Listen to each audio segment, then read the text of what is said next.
About 5 years ago, I had a book published. Now, I published this book because my own son, Connor, now races at the Indy 500. He came up through all the junior classes in America from go-karting at 10 years of age, won all the championships, and I had moms and dads ask me, how does my son or my daughter do that in this book? And I was honored to have Mario write the foreword for it. Let me just read you just a couple of lines from the foreword.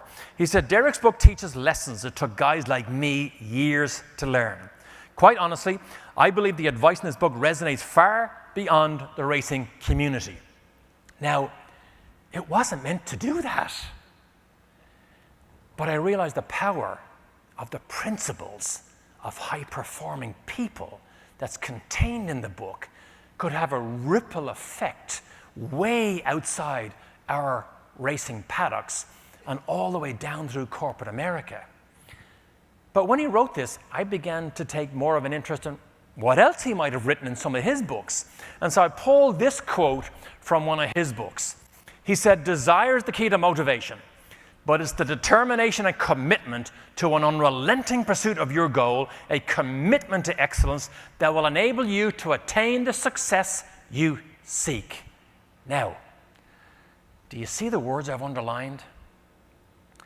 Do you think, is that the vocabulary of those teams, of people who have the privilege of getting onto that victory podium? Can't you just see that's the language that pushes these people? Now, I'm a fascinating reader and researcher of athletes in general.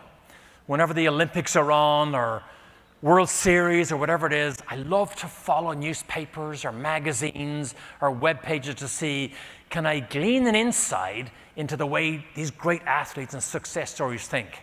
And I pulled this quote from a famous American baseball player. He said, when I was younger, I was taught not to make excuses. Another quote from the same player, you don't accidentally show up on the World Series.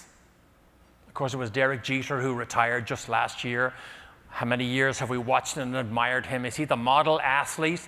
But when you read those quotes, is that the attitude? Can you see it? Is that the attitude, you think, of those people in sports who get themselves in a position to celebrate on that victory podium?